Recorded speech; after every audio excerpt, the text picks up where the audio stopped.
Buenos días. Listo, muchachos, vamos a hacer un pequeño recuento de todo, digamos, el eje temático que hemos visto hasta el momento, que ha sido, a pesar de que ha sido bastante teórico, siempre hemos avanzado en la temática. Ya vimos lo que es el concepto de frontera, los sistemas, ¿no? Los sistemas. Ellos están integrados por frontera. Los sistemas están integrados por frontera, se clasifican en cerrados, abiertos y aislados.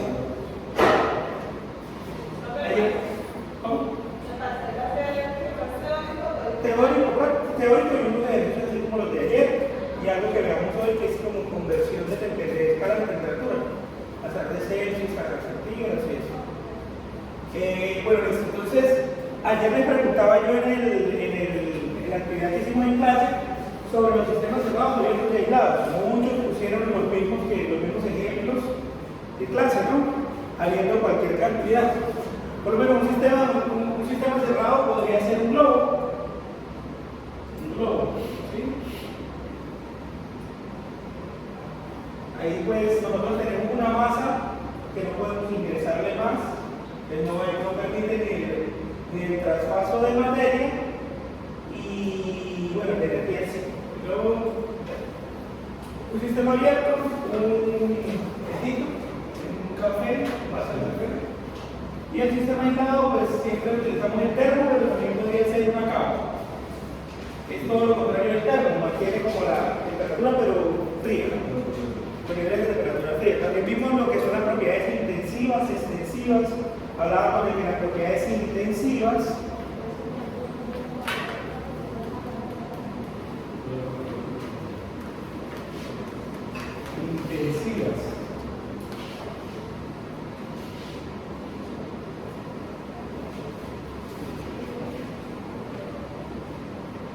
¿cuál es la diferencia entre las propiedades intensivas y extensivas? Las propiedades intensivas dependen del tamaño de la masa,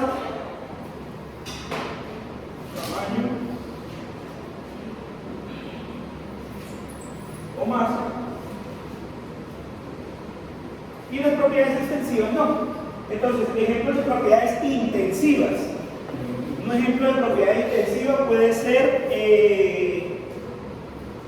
la densidad. La densidad, independientemente del tamaño, es la misma. La densidad de la madera es la misma si yo tengo digamos, una placa de madera o si tengo un palo de la escoba de madera. Podemos calcularla a través de su relación, que es la masa sobre la densidad.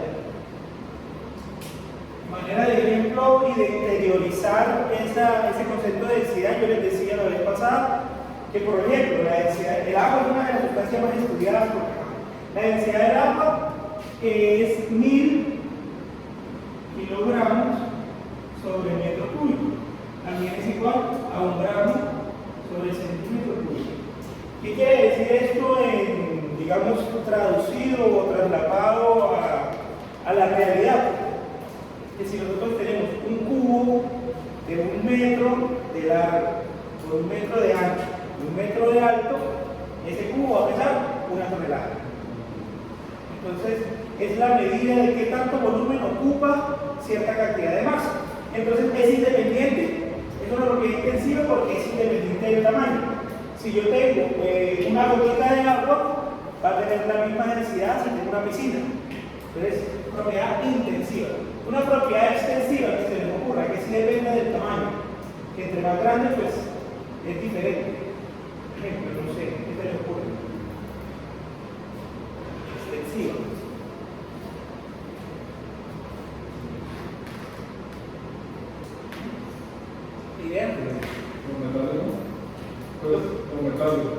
Los metales, pero ¿qué propiedad en realidad? Por lo menos la conductividad térmica podría ser. ¿Qué quiere decir eso? La conductividad térmica.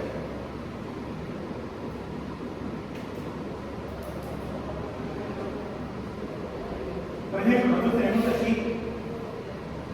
una habitación y aquí hay digamos, un material aislante. ¿Ves?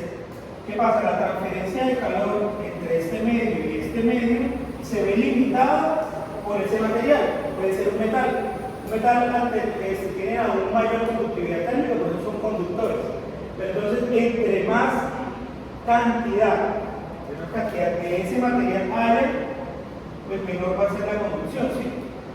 Menor va a ser el ejemplo de la cava. Entre más gruesa sea la cava, más me conserva la temperatura dentro, ¿sí? Entonces, la conductividad térmica puede ser una propiedad extensiva.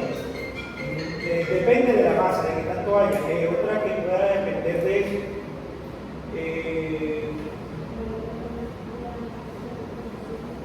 El volumen. El volumen.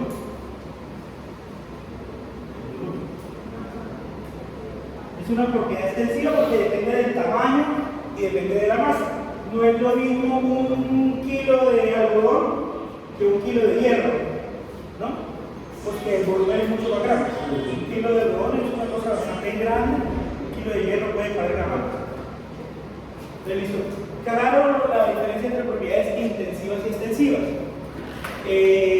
Vimos también lo del volumen específico. Recuerden que el volumen específico es el inverso de la densidad. El volumen específico es 1 sobre la densidad. Relaciona todo lo contrario. El volumen sobre masa. También habíamos hablado del concepto de densidad relativa. Que la densidad relativa es igual a la densidad del compuesto sobre la densidad de una referencia. Sobre la densidad de referencia. ¿Se recuerdan? Que por lo general la sustancia de referencia es el agua. ¿Sí? Eso lo vimos hace como la clase antepasada. Listo. También hablamos del sistema de unidades de medida, hablamos de unidades fundamentales, unidades derivadas. Las unidades fundamentales son la masa. Esta B, volumen específico. 1 sobre la densidad. Es el inverso. Quiere decir que el inverso, o sea, la densidad es masa sobre volumen, el volumen específico es volumen sobre masa. Volumen sobre masa. Listo, entonces también hablábamos de los sistemas de medidas. Ahí existe el sistema internacional, que fue pues un consenso que se hizo entre las naciones para facilitar el comercio, porque pues anteriormente se tenían dificultades porque no había una estandarización para las unidades y para las mediciones. Por lo menos con la longitud, yo les decía que en la antigüedad, para saber qué tanto, digamos, un pueblo y distribuir la tierra, digamos, usted tiene este lote, este otro lote, se medía con una vara. Entonces era la vara del pueblo, una medida predeterminada. Decía, bueno, su casa tiene tantas varas, 50 varas de largo. Ese era pues el territorio. Entonces se medía a través de parámetros que variaban de nación en nación, de pueblo en pueblo.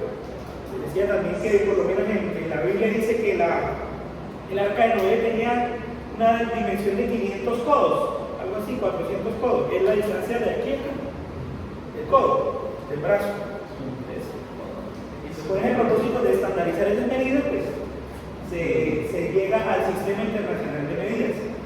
Dentro del Sistema Internacional de Medidas tenemos las unidades fundamentales que son la masa, el tiempo, que es la unidad de la masa, la longitud. ¿Se recuerda pues todavía? La candela, me había comentado. Masa, longitud, tiempo. ¿Sí recuerdan? Que por lo menos la unidad para la masa en el sistema internacional es el kilogramo, la unidad para el tiempo es el segundo, para la longitud es el metro, para la longitud, el tiempo.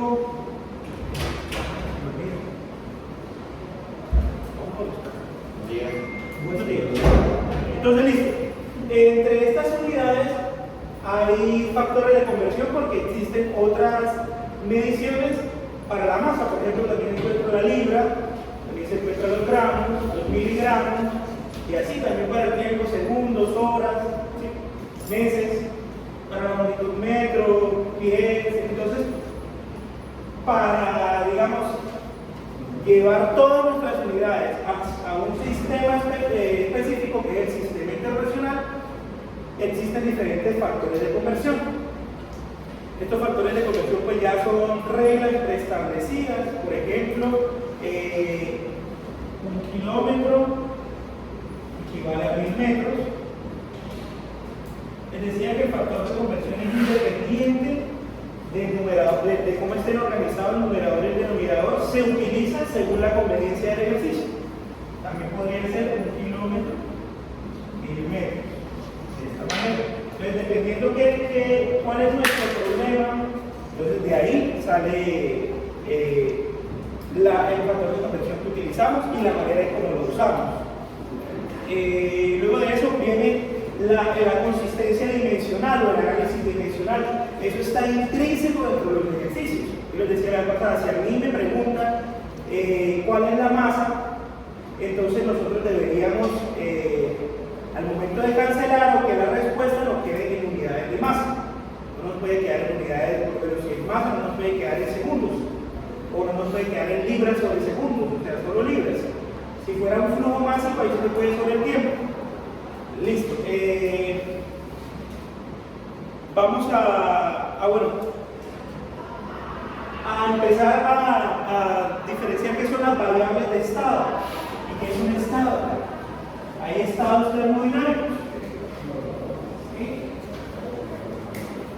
Entonces a nosotros típicamente nos enseñan que existen 3 estados de la materia, ¿no? Son los estados de la materia. Estados y variables de estado.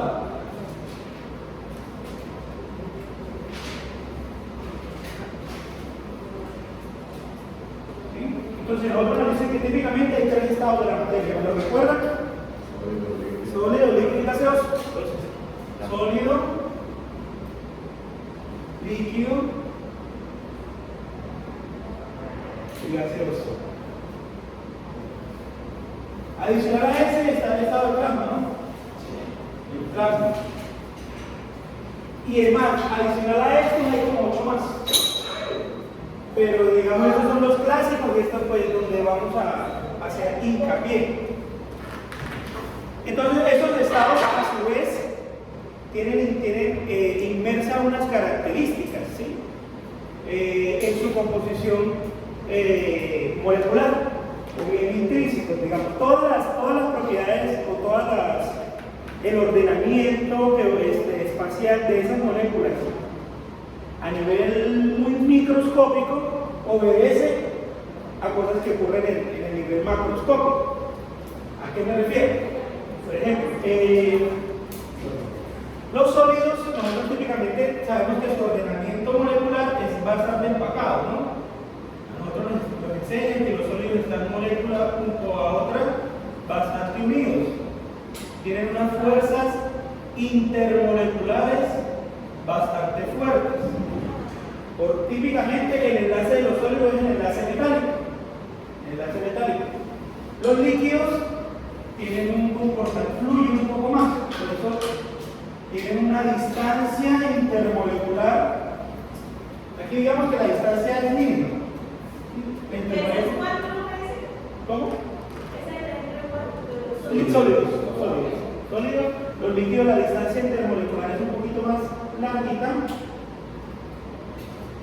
Y en los gaseosos, pues ya esas fuerzas no hay digamos, las fuerzas intermoleculares, lo que sujeta a una molécula con otra molécula, en el caso de los gaseosos es despreciable. En el caso de los líquidos es considerable y en el caso de los sólidos es bastante fuerte. ¿Cuál es la diferencia entre el plasma y el gaseoso? Que el plasma es un gas ionizado. O sea, aparte de que hay una diferencia grande entre la distancia intermolecular, también hay una distribución de cargas.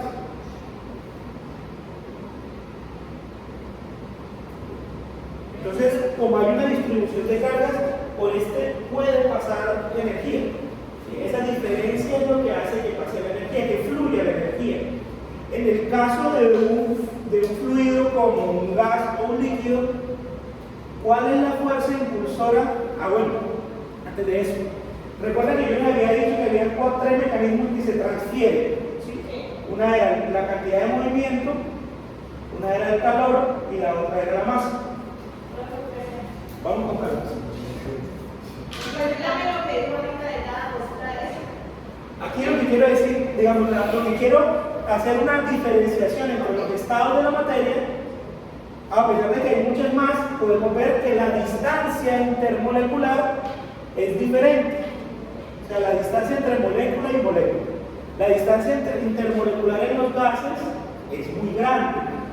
Por eso una molécula se encuentra acá y la otra sí, súper lejos. La distancia intermolecular entre los líquidos es más corta. Y la distancia intermolecular en los sólidos es nada, o sea, ya están ahí juntas. Podemos decir que es despreciable la distancia. A su vez, ellas tienen digamos, aquí las fuerzas de repulsión, el caso homónimo, ¿no? Aquí las fuerzas de atracción son altas y moderadas, las de atracción aquí nulas. Y las de repulsión, aquí son altas, aquí son considerables, y aquí es cero, nulo, las de atracción. Esas propiedades, esas características del estado termodinámico, pues del estado de la materia, no hablemos todavía de estados termodinámicos, sino de los estados de la materia. Esas características de los estados le confieren algunas, como decir, cualidades, algunas cualidades a estas características, bueno, a estos estados, ¿sí? Independientemente de la sustancia, nosotros podemos tener una sustancia en varios estados. O sea, el agua la podemos tener en estado sólido, en estado líquido y en estado gaseoso. A su vez, el hierro, cualquier elemento puede estar en esos tres estados. Pero las características del elemento o las cualidades más bien son diferentes dependiendo del estado. Entonces, con el tema del plasma les decía que aparte del distanciamiento, también se ioniza, pues hay unas cargas. Hay unas cargas y por esa diferencia de cargas es que hay un flujo de energía. Miren esto. Nosotros tenemos acá, siempre para que haya movimiento, por eso les decía lo de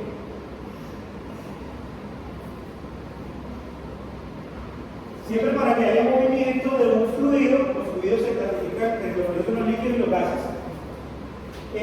Para que haya movimiento debe haber en este caso hay una diferencia de energías, ¿no? Una diferencia de energía que permite que fluyan electrones. Para que fluya este fluido, para la redundancia, debe haber una diferencia de alguna magnitud física. La magnitud física que se diferencia aquí es la presión. La presión. Para que esto comience a gotear, va a drenarse al abrir la válvula, tiene que haber una diferencia de presiones, un delta, o sea, la presión 1 y la presión 2, debe haber una diferencia de presiones. Si la presión 1 es igual a la presión 2, no fluye, no se mueve. Por eso cuando han visto ustedes, no sé, en algún momento tienen un timbo grande con agua y una botella. Y voltean la botella y ella comienza a drenar, pero si la meten dentro de la otra se igualan las presiones y no baja más. Queda ahí.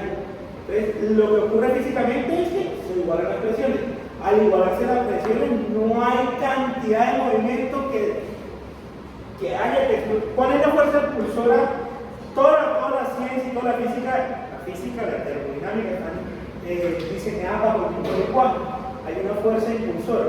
En el caso del movimiento, casi siempre es una fuerza externa, ¿no?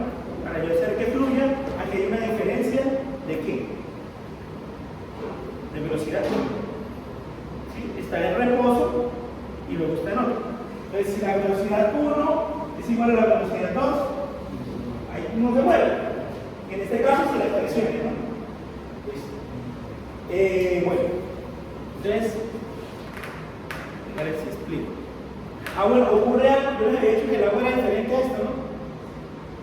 Sí, es antiintuitivo, porque si uno le baja la temperatura temperatura a un líquido cualquiera, se supone que al momento de pasar hacia acá, debe haber menos volumen. Yo les decía, pero con el agua ocurre todo lo contrario. Se mete una cubeta de hielo en la nevera, delgadita y sale bastante gorda. Entonces eso es por los puentes de hidrógeno, tal. Eso es por lo que decía, características a nivel molecular hacen que ocurran cosas a nivel macro. Yo puedo observar. Entonces, el agua es cálida, el agua es el único líquido que pasa eso. El momento de enfriarse, pues, se dispara. Cosa que no ocurre, digamos, con el hielo. El hielo lo funde y se pasa acá. Entonces, hay unos mecanismos para hacer cambios entre fases. Cuando yo hago de sólido a líquido, ¿cómo se llama? Esto lo enseñan a fundir. Fundición. Cuando pasa de líquido a gas, evaporación, ¿no? Evaporación. Cuando paso de gas a líquido, condensación. Cuando paso de líquido a sólido, ahí es solidificación. Y también hay uno que cuando paso directamente de sólido a gas. Hay veces que paso directamente de sólido a gas y viceversa, de gas a sólido. Ahí se llama sublimación. Y en este caso, sublimación inversa. Entonces, miren que eso está bastante estudiado, ¿no? Hay unas categorías, se entiende el fenómeno, se clasifica el fenómeno, se le da un nombre. ¿Cómo? Aquí, sublimación inversa. Sublimación inversa es cuando paso de gaseoso a sólido. Entonces, todas estas cambios de la materia, todos estos cambios de los estados de la materia obedecen a cambios en propiedades termodinámicas. Típicamente, ¿cuál es la propiedad termodinámica que está atribuida a estos cambios? La temperatura. Típicamente, ¿no? Cuando nosotros queremos fundir, pues adicionamos temperatura. Cuando queremos condensar, quitamos temperatura. Cuando queremos evaporar hacia este lado, se aumenta, hacia este lado se disminuye. Solidificación. Les doy un momentico para que copien y se adelanten.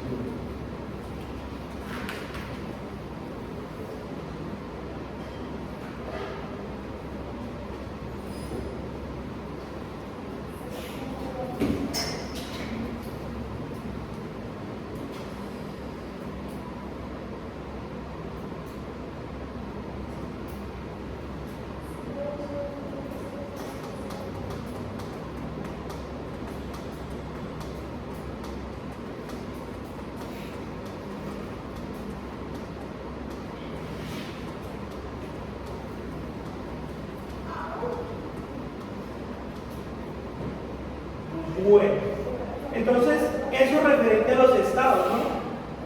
Los estados termodinámicos, pero les dije que íbamos a ver los estados y las variables de estado. Entonces, las variables de estado son magnitudes físicas que determinan el estado del estado de agregación de esa sustancia. Entonces, para ponerlo en ejemplo, sabemos que el agua está en estado líquido a dos condiciones, ¿sí? Ahí está atado a dos variables de estado o variables termodinámicas, que son la presión y la temperatura. Típicamente, las variables de estado a esa condición se conocen como condiciones PVT. Condiciones PVT. También eso lo había comentado la última vez. ¿Qué son las condiciones PVT? Presión, temperatura y volumen. ¿Sí? Que determinan el estado de agregación de la sustancia. ¿El estado de agregación? O sea, si está el sólido, si está líquido o si está gaseoso. Entonces, condiciones PVT. ¿Sí? Les decía. Simplifiquemos un poquito, quitemos el volumen. No lo tengamos en cuenta. Pero entonces, para ejemplificar los estados asociados a las variables. Entonces les decía, el agua se encuentra en el estado líquido cuando tenemos una presión de una atmósfera y una temperatura de 70 grados. Entonces, bajo esas condiciones, y bueno, y un volumen, no sé, pues no tenerlo en cuenta, pero un litro, ¿sí? Entonces, bajo esas condiciones, el agua se encuentra en estado líquido. Si yo varío la misma agua a la misma presión, pero a una temperatura de 180 grados, ¿en qué estado se encuentra? Estado gaseoso. Se conoce como vapor de agua. Entonces, y si tenemos esas mismas condiciones de presión, pero a menos 3 grados centígrados, tenemos nuestro estado sólido, ¿no?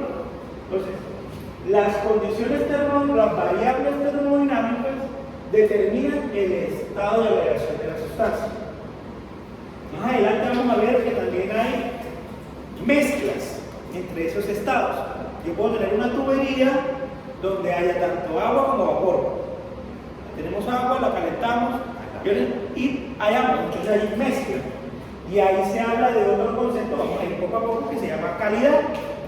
La calidad del vapor se refiere a la cantidad de agua sobre la cantidad de vapor. Una diferencia, una división. Pero entonces eso más adelante. Hasta ahí algún. ¿Todo bien? ¿Todo claro? ¿Listo? ¿Qué quiere decir esto también? Que nosotros, si dejamos la temperatura quieta, miren aquí lo que estamos variando es la temperatura, dejamos constante la presión. Quiere decir que yo también puedo dejar la temperatura constante y variar la presión para hacer cambio de estado. ¿Sí? Por ejemplo, en las lecheras, dentro de mi sistema, que es un sistema cerrado desde que no le abra la valvulita, el estado de agregación de ese gas, porque es gas, no es metano, se encuentra líquido. Está a temperatura ambiente, porque puede ser la misma temperatura si tuviéramos una mechera aquí, la temperatura del ambiente, pero la presión adentro es muy grande.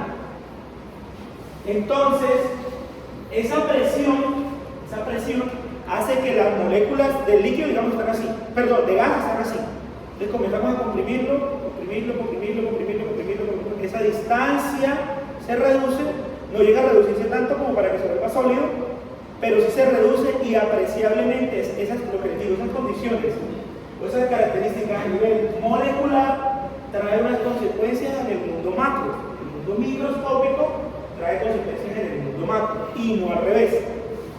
Nunca es al revés, nunca de lo macro llegó a lo micro, todo completamente lo contrario. Entonces, si ven, digamos, cambian las condiciones, esa variable del estado me cambia las condiciones y obedece a esto que les había dicho anteriormente de la distancia intermolecular. Entonces cambia esa distancia, por ende cambia el volumen, ¿sí? Por ende cambia el volumen, por ende cambia la fuerza allá adentro y vemos el estado de agregación distinto.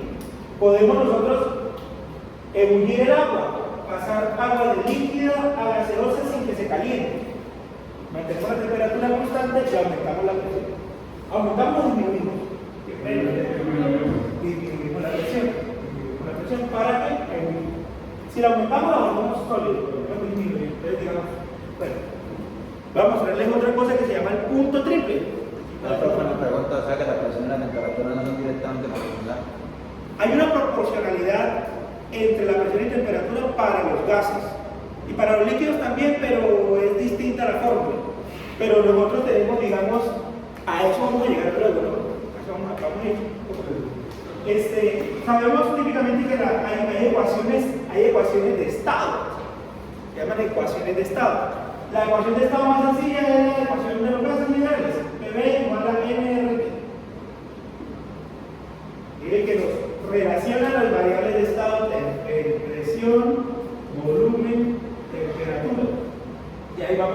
una relación entre ellas. La presión y la temperatura de un gas son directamente proporcionales. Pero, pues, digamos eso específicamente para los gases, vamos a ver más adelante. Hay veces donde no hay relación. Hay veces donde no hay relación para un fluido, no sé, un aceite o un lubricante. Depende específicamente de depende de la estructura molecular. Todo depende de la así, al micro, obedece a las propiedades, digamos, del punto macro. Entonces, listo. Les iba a mostrar algo que se llama el punto triple. Vamos a ver aquí en un video. El punto triple. Que es la temperatura, es unas condiciones de temperatura y de presión en la cual el agua se encuentra en los tres estados de la materia al mismo tiempo. Se encuentra líquido, gaseoso y vapor. Entonces, vamos a ver el videito súper cortito. Punto triple.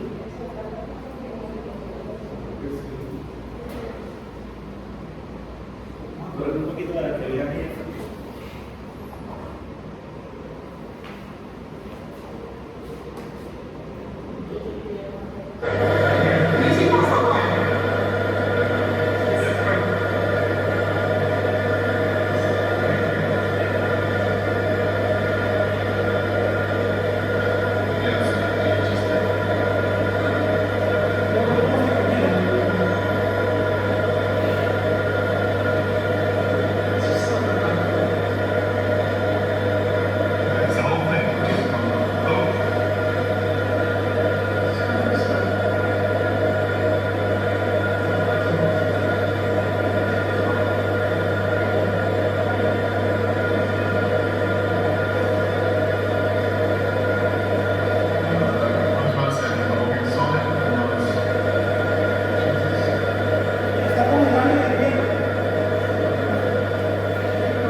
Con estas condiciones de presión y temperatura donde se alcanza el punto triple.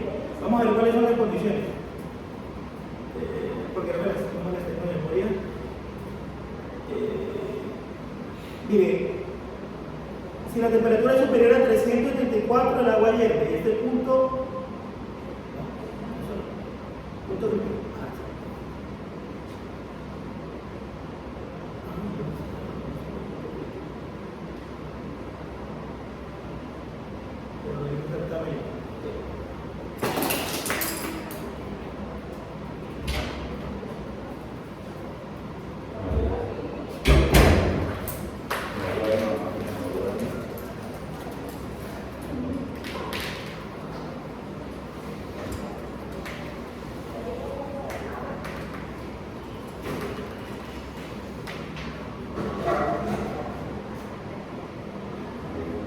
Bueno, me queda tarea.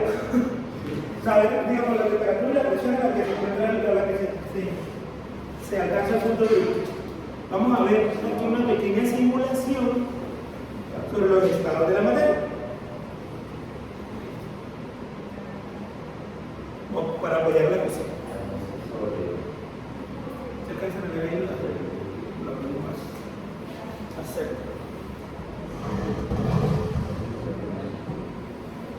¿Están listos?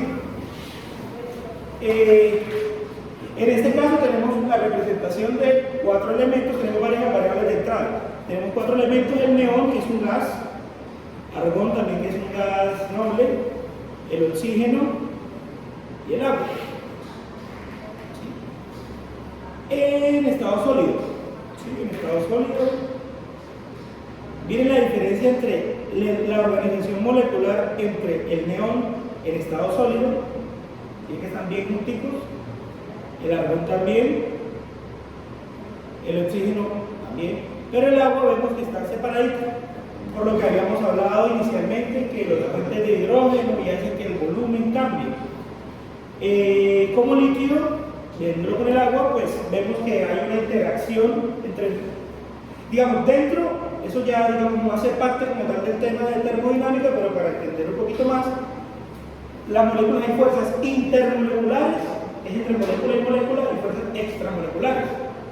Entonces, la relación entre esas dos fuerzas es la que determina el comportamiento de esas moléculas. En el estado gaseoso, vemos ahí, digamos, la distribución. ¿Qué pasa si nosotros aumentamos la temperatura? Vamos a cambiar esto a centígrados. Ahí tenemos esa agua, digamos, sólida, y empezamos a aumentar la temperatura. Ahí tenemos menos 127, nos muestra el gráfico. Entonces, aumentamos la temperatura, vemos cómo el desorden, o se transfiere energía y el movimiento de estas partículas comienza a ser mucho más elevado. Eso lo vemos cuando calentamos el agua, ahí estamos a 56, mire que algunas hasta saltan. Eso lo podemos ver, lo podemos observar fácilmente cuando calentamos agua, vemos que hay como un burbujeo, ahí se agitan. Ellas internamente, las moléculas se mueven, pues está teorizado así, y que se mueven de tres maneras, hay tres movimientos. ¿Se acuerdan lo que les había dicho? Que se transfiere, se transfiere cantidad de movimiento, masa por velocidad. La masa sigue siendo la misma, pero la velocidad de las moléculas cambia. Entonces, esa transferencia de velocidad obedece a un movimiento, un desplazamiento de la misma. Entonces, se desplaza de tres maneras: movimiento vibracional, que es entre molécula y molécula, ella comienza a vibrar; traslacional, que vemos que por lo menos ella en esta que está acá se traslada, se mueve, traslacional; y rotacional, y ella sobre su propio eje. Ahí podemos también observarlo. Entonces dice, estamos en 56, ¿no? Con agua. Vamos a agregarle más temperatura. Miren cómo comienza el movimiento a acelerarse, ¿no? Comienza el movimiento a acelerarse. Y hay una transferencia de calor. Acuérdense cuando les había hablado de los mecanismos de transferencia. Ocurre una transferencia de calor de convección, que lo que necesita un medio entre el aire, el gas, y la llama aquí, al principio. Esta. ¿Sí? Una transferencia por convección hacia la superficie de la olla, o de esta aquí, de nuestro recipiente.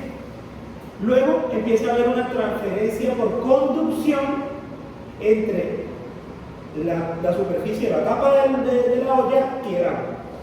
Empieza a haber una transferencia y esto comienza a transferirse así como si fueran placas. La temperatura de este punto, la temperatura de esta molécula acá no es igual a la de acá. Uno supone que todo el conjunto tiene la misma temperatura, pero en esencia no es así. ¿Cómo? Por eso desciende la molécula. Por eso.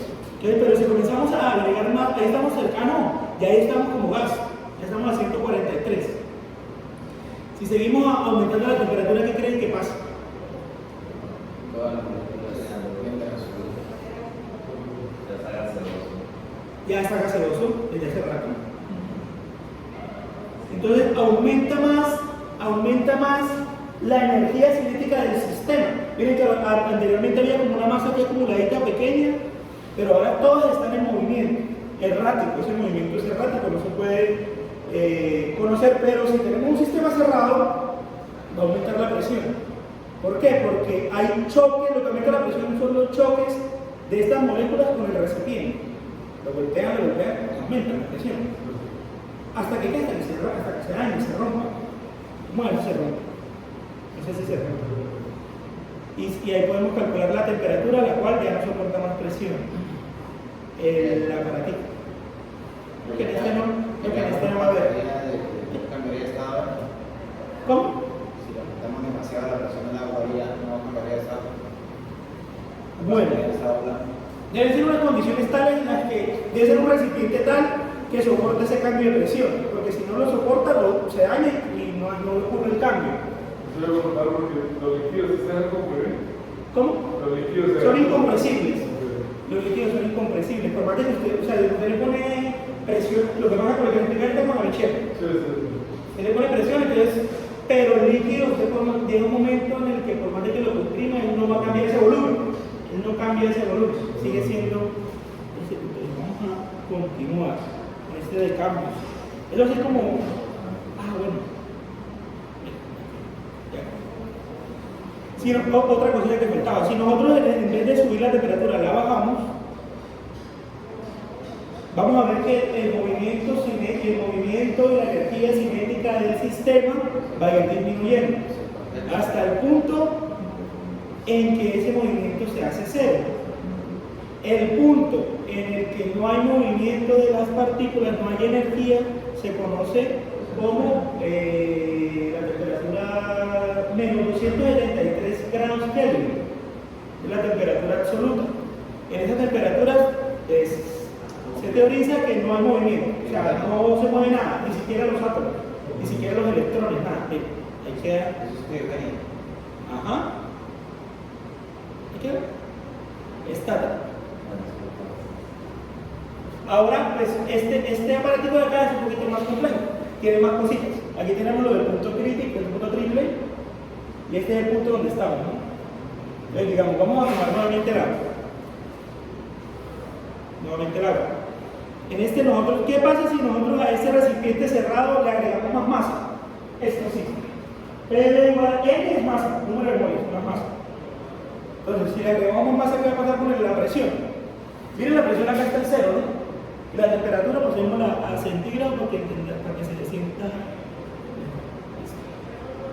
Ahí se supone que está a cero de presión y menos 227 grados centígrados. Si yo aumento la cantidad de masa,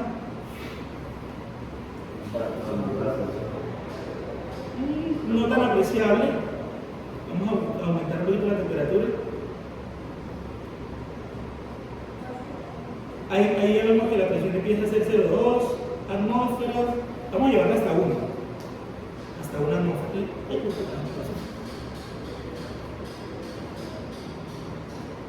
Un momento.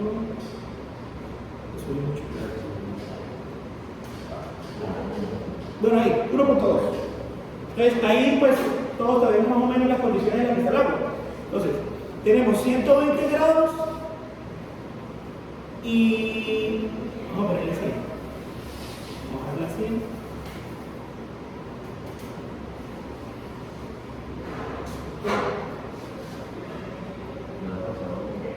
$100 grados y una atmósfera de presión. Ahí está. Y el agua en ese estado se encuentra ahí. 100 grados y una atmósfera de presión. ¿De acuerdo? Está ahí en la interfaz. Está como que cambia, que no cambia. Mire, si nosotros ponemos, pueden hacer el ejercicio en casa, el experimento. Se ponen a calentar una masa de agua en una olla y ponen un termómetro. Ponen un termómetro. ¿Qué va a suceder? Él va a comenzar a subir hasta que llegue a 100. Por más de que usted le meta candela a eso, él no va a subir de 100. ¿Por qué? Porque esa energía, esa masa de agua, tiene una energía de saturación. Es la energía máxima que puede soportar esa masa de agua. Si se le agrega por encima de eso, hagan de cuenta que es un vaso. Entonces, le echamos una gotita y ya se desborda. Entonces, esa energía de más en el estado líquido, esa energía de más que le agrega al sistema, la utiliza para cambiar de fase. Cambia de líquido a gaseoso. Esa energía que se agrega de más. Entonces, vamos a ver cómo varía la presión. Miren, aquí estamos en el punto rojito de la gráfica acá. Es lo que les había dicho, estamos entre líquido y gas. Miren, a esas condiciones, a esa temperatura y esa presión, estamos entre líquido y gas. Vamos a ver qué ocurre si aumentamos la temperatura. Miren cómo va subiendo el puntico rojo, ¿no? Vamos a llevarlo hasta el punto crítico. Es que no quiero que se...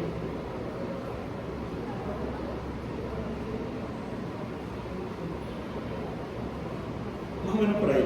El punto triple es mucho más abajo, ¿no? El punto triple que habíamos visto anteriormente. Entonces, una condición, bien, si vemos la gráfica, ¿qué tenemos? Contra que tenemos temperatura y aquí presión. Entonces, son unas condiciones tales, un punto a una temperatura, una presión determinada y una temperatura determinada. ¿Sí? El otro es el punto crítico. Por acá, esta es la región de los sólidos, ¿no? Sí, sólidos. sólidos. Esta es la región de los líquidos. Y aquí gas.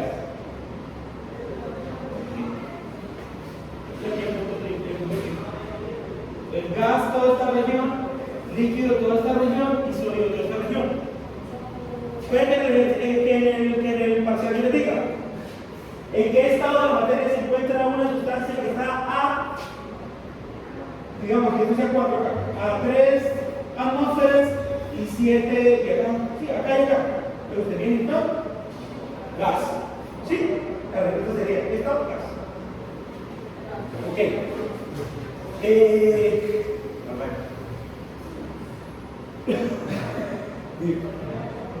Pero me falta ya. Bueno, listo, vamos a mostrar acá también.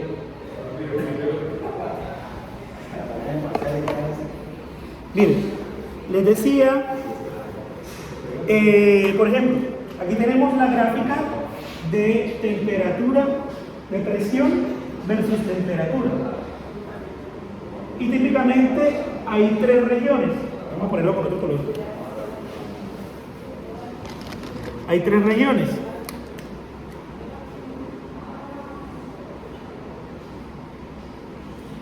Esta es la región de los sólidos, líquidos y gas. Este punto de acá es nuestro punto triple, porque ahí convergen las 3 condiciones. Ajá. Es en la condición del video. Pero entonces es muy sensible porque es un punto ahí donde medio le cambia la temperatura 1 grado y ya se mueve para acá. Se vuelve líquido. Se le sube la temperatura, la presión un poquito, pasa hacia arriba. Y así, entonces por eso cambia en segundos de un estado a otro. Entonces les decía, en el examen puede que ocurra que yo les diga, le doy la gráfica y les digo, una sustancia a tal presión y tal temperatura, ¿en qué estado se encuentra? Entonces ustedes vienen y buscan la presión que yo les doy y digamos la temperatura que les doy, que está por acá. Unimos y en este caso nos daría que está en el sólido, ¿sí? O puede ser que les diga cuál es la temperatura. Este es el diagrama para el hierro. ¿Cuáles las condiciones del punto triple? Para el hierro. Entonces, esta acá, normal. Tienen y buscan acá, y acá. Les dicen las condiciones, esto digamos que sea P1 y P1. Obviamente, pues en el parcial sería un valor numérico. Aquí P2 y T menos P2. ¿Ves? En el primer ejercicio propuesto que les digo, entonces digamos, ¿cuál es el estado de agregación de la sustancia a estas condiciones? Sólido. Entonces, digamos, el agua se encuentra sólido a tanta presión y tanta presión. Y el otro, el punto triple, normal. También está el punto crítico, ¿no? Aquí lo vemos en el... Listo, vamos a continuar acá. Ok. Entonces, ahí vemos, miren cómo la presión sigue variando. O sea, ya se que ya no queda estática. ¿Por qué? Por lo que les había dicho, es la presión en la medida de los choques. Los choques entre molécula y molécula y con el recipiente que los contiene. Si nosotros agregamos más masa, también vamos a tener más presión. Miren cómo aumenta la presión. Agregamos más temperatura hasta el momento aumenta la presión, aumenta la presión, aumenta la presión y aumenta la temperatura. ¿Sí?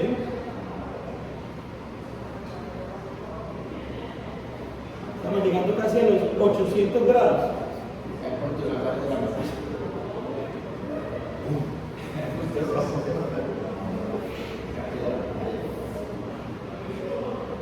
Vamos a agregar más masa. Lo que quiero es... Bueno, profe, en esta área, por ejemplo, que se ve donde se encuentra ubicado el punto rojo, quizá de diferente color. Sí, acá. Sí. Digamos, lo que pasa es que como el simulador nos deja a nosotros poner condiciones, o sea, ¿cómo vamos a llegar? 80 atmósferas y 700 grados centígrados, difícilmente lo podríamos alcanzar en un laboratorio o en unas condiciones así, sino que, digamos, el simulador corre con todo.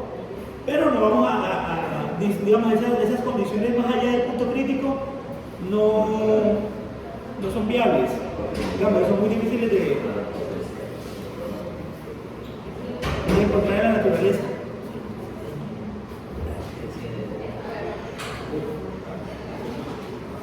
Cada vez que yo aumento más la temperatura, aumenta la presión del sistema. Entonces vemos lo que decía el compañero ahorita, hay una relación directa entre la presión y la temperatura. Pero para un sistema cerrado, ¿no? Para un sistema cerrado como este. Porque para un sistema abierto, pues la presión no aumentaría. Sí, claro. Se mantiene la nota. Se mantiene. Por eso la olla express cocina más rápido. O sea, por eso la explicación de ella se aplica como para una olla que está hirviendo, pero sin tapa. Ajá. Bueno. Ahí se dañó la tapa. Eso es lo que quería mostrar. Pero acá es como lento el internet.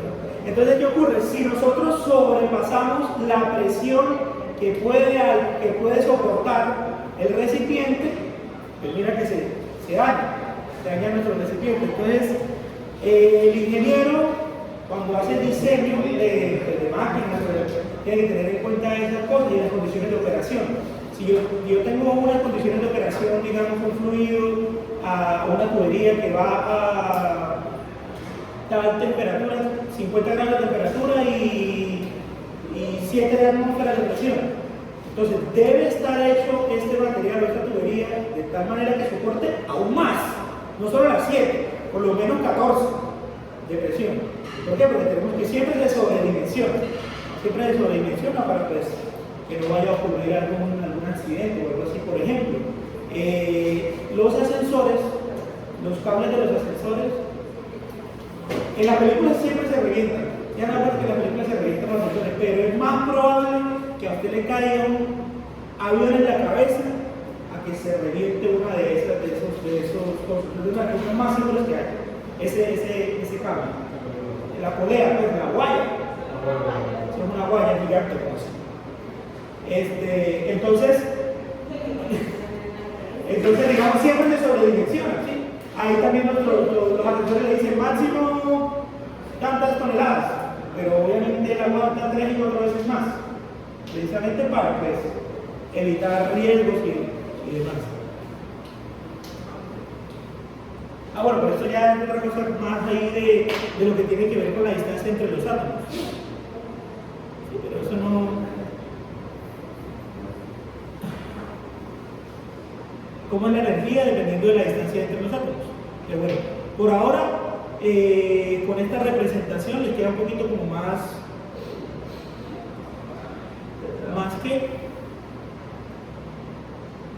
interiorizado cómo es el tema de los cambios de estado y cómo se involucra.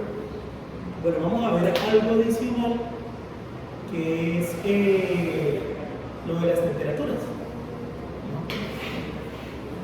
Un videito ya para terminar.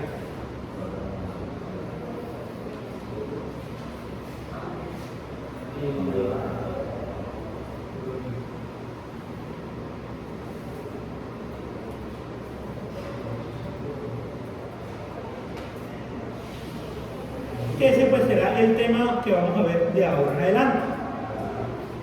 Ya vimos Hola chicos y chicas, vamos a aprender a utilizar las escalas termométricas. ¿Esto qué significa? Las varias maneras que hay de medir la temperatura a lo largo y ancho del mundo. Y las diferentes escalas termométricas se basan en el funcionamiento de los termómetros, que en definitiva se basan en la propiedad del equilibrio térmico. Y es que cuando ponemos un termómetro sobre la superficie que queremos medir, tanto el termómetro como aquello que queremos medir igualan su temperatura hasta alcanzar el equilibrio térmico. Y dependiendo de la sustancia que tenga el termómetro dentro, como puede ser alcohol, como puede ser mercurio, el termómetro se dilatará o se contraerá, dándonos una indicación de temperatura. Sin ánimo de extendernos mucho en este apartado, las tres escalas principales de temperatura son la escala Fahrenheit, la Celsius y la Kelvin. Me voy a centrar en la Celsius. Fijaos que más o menos Celsius planteó dónde era el agua líquida y por debajo de la temperatura en la que era líquida, él puso el cero, de cero para abajo el agua se convierte en sólido. De 0 para arriba es líquida hasta que subiendo demasiado la temperatura empieza a convertirse en vapor. A esa le otorgó la puntuación de 100 y así estableció 100 marcas. Los 100 grados que hay entre que el agua empieza a ser líquida hasta que empieza a ser vapor. Si miramos un paralelaje en la escala Fahrenheit, se estableció en 32 Fahrenheit y en 212 Fahrenheit para que ocurriera exactamente el mismo fenómeno. ¿Por qué? Bueno, pues porque Fahrenheit eligió otra temperatura, la más baja que él pudo emular, y allí puso el 0, pero eso era todavía más bajo que los 0 grados centígrados que nosotros conocemos. De manera que aquí en realidad hay mayor precisión, porque aquí hay 180 divisiones, mientras que en la centígrada hay 100 divisiones. Bueno, pero a pesar de que podemos elegir la Celsius o la Fahrenheit será en muchos países anglosajones, por ejemplo, la Celsius la utilizamos en Europa, pero la escala en el sistema internacional es la escala Kelvin, y ahora les voy a decir por qué. Cada grado Kelvin significa lo mismo que un grado Celsius de subida o de bajada, pero hay que tener en cuenta que ya existen 273 Kelvin cuando hay 0 centígrados. Y como cada escalón de Celsius es lo mismo que un escalón de Kelvin, cuando llegamos a 100 centígrados estamos llegando a 373 Kelvin, es decir, 100 más. ¿Por qué se dice que la escala Kelvin es la absoluta? Porque a 0 Kelvin no existe temperatura real. La temperatura es la medida de la agitación térmica de las partículas. Así que ¿cuándo no hay temperatura? Pues cuando no hay agitación térmica. Ese es el 0 absoluto, ¿sí? Porque no puede existir agitación negativa. Así que 0 Kelvin es verdaderamente 0 de temperatura. No pueden existir Kelvines negativos, ¿de acuerdo? Mientras que estamos acostumbrados a menos 10 grados Celsius, menos 15 grados Fahrenheit, eso sí lo podemos ver, pero lo otro no. Y ahora vamos a lo más importante, cómo pasar de una a otra escala, dependiendo del lugar. Lo más importante es que aprendamos a pasar de Kelvin a Celsius y viceversa. Estas dos primeras. Tenemos esta primera. Los grados Kelvin los tenemos con los Celsius sumando los 273. Así que imaginamos que estamos a una temperatura de 19 grados centígrados y nos preguntan ¿cuántos Kelvin son? Tomando la fórmula, Kelvin será 19 más 273. Por lo tanto, esos Kelvin son 292 Kelvin. Imaginaos que nos dicen, este planeta tiene en la superficie una temperatura de 354 Kelvin. Bueno, pues 354 Kelvin no lo entendemos quizás. ¿Cuántos centígrados son? Pues lo que tenemos que hacer es a los Kelvin, 354, le tenemos que restar 273. Así que, sin más dilación, lo hacemos y esto nos da 81 grados centígrados. Eso ya nos suena un poquito más para decir si eso es cálido o si no lo es. La cosa parece complicarse para los que no estamos acostumbrados a la escala Fahrenheit. Por ejemplo, imaginaos que aquí estamos a una apacible temperatura de 25 grados centígrados, una temperatura bastante primaveral. Y nos preguntan ¿cuántos Fahrenheit son? Porque estamos hablando con, por ejemplo, con un amigo de Nueva York que quiere saber qué temperatura es para saber si se tiene que quitar o poner más ropa. Pues sencillamente, los 25 grados centígrados los multiplicamos por 9, los dividimos entre 5 y a lo que nos dé le sumaremos los 32 y esto nos da 77 grados Fahrenheit. Ya nuestro amigo se hará una idea de si eso es frío o cálido porque él está acostumbrado a esa división. Pero ahora imaginemos que nos dice este amigo, oye, aquí hace un poco de fresco, hace 68 grados Fahrenheit, 68 grados Fahrenheit, y tú no sabes muy bien si eso es frío o cálido, pues vamos a obtenerlo. Es decir, nosotros vamos a coger la escala Celsius y vamos a coger los Fahrenheit menos 32, es decir, los 68 menos 32, y los vamos a multiplicar por 5 y después lo dividiremos entre 9. Vamos al lío, 68 menos 32 por 5. Y entre 9 nos da una temperatura de 20 grados Celsius. Tampoco está mal, 20 graditos. Espero que lo hayamos comprendido, que nos quedemos con estas 4. Listo. Bueno, párale vuelvo.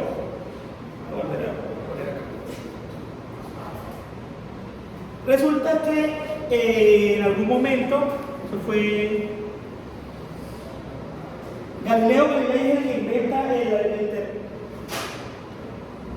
Galileo Galilei es el que, no, perdón, Galileo Galilei es el que inventa el termómetro. Entonces, a partir de la invención del termómetro, se crean varias escalas para medir la temperatura. Entonces, Celsius, él lo que hizo fue poner su sistema de referencia en los 0 grados para la temperatura de la congelación del agua, 100 grados para la ebullición. Fueron como sus puntos de referencia, sus puntos de referencia. Fahrenheit como 32 y ¿qué? ¿200 qué? No, 233 quién. El otro punto 32 y vamos a mirar.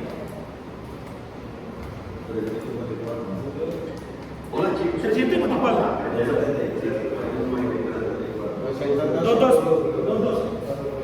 2.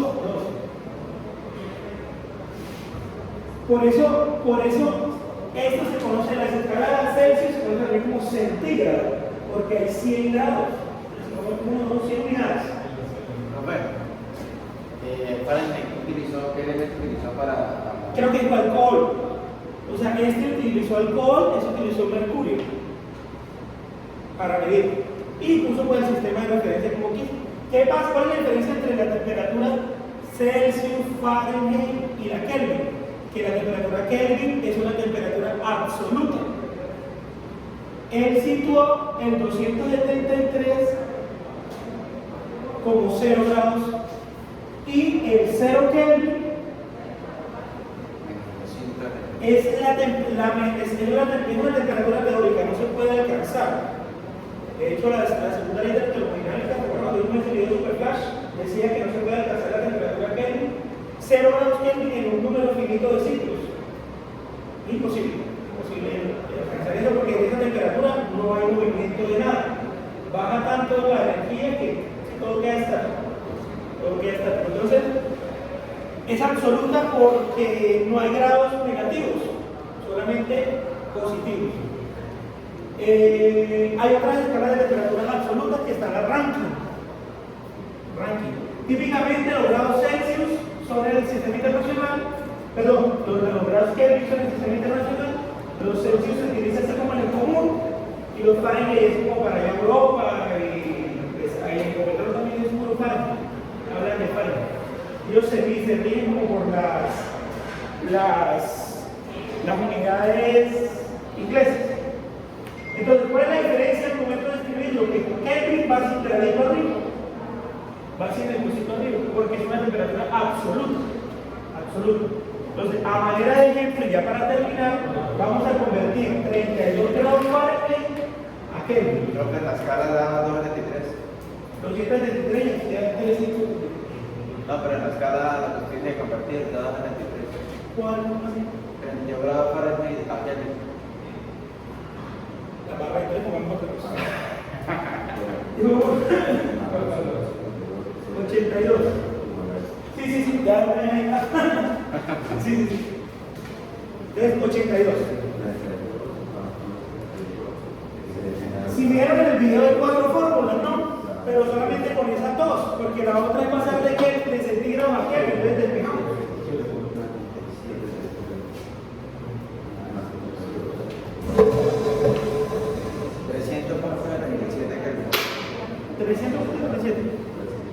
Bueno, vamos a hacerlo por pasos para que pues todos los campos. 82 Fahrenheit es nuestro valor inicial. 82 Fahrenheit. Tenemos esta fórmula de acá. Tenemos la fórmula de acá que nos dice que los grados Fahrenheit son igual a 9 quintos de los grados centígrados más 32. Primero convierto estos Fahrenheit a centígrados. Entonces, despego los centígrados, me quedaría. Profe, no es más fácil usar la. ¿Cómo? No, pues está despejada ya la pregunta que no. Ah, no, sí, la que dieron ahí está despejada, pero como para hacerlo. Ah, ok. Sí, sí. Digamos, solo estas dos. Solo estas dos. Solo estas dos. Sí, la otra ya estaba despejada. Entonces, Fahrenheit menos 32 igual a 82. Es que había puesto 32. Grados centígrados. Entonces, de aquí me queda que Fahrenheit menos 32 por 5 novenos. Igual a la cantidad. ¿Sí? Ahí ocurra. Aquí lo despego. Entonces reemplazo los grados Fahrenheit que son 82 menos 32 por 5 novenos. ¿Cuánto da? ¿Qué les da ahí? Ahí da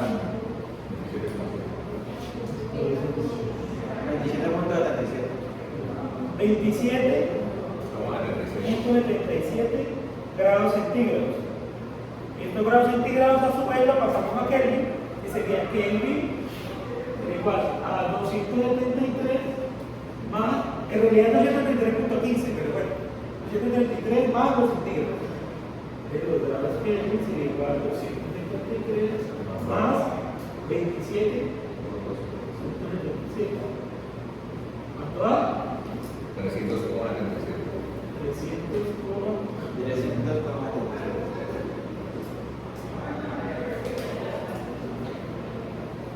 ¿Listo?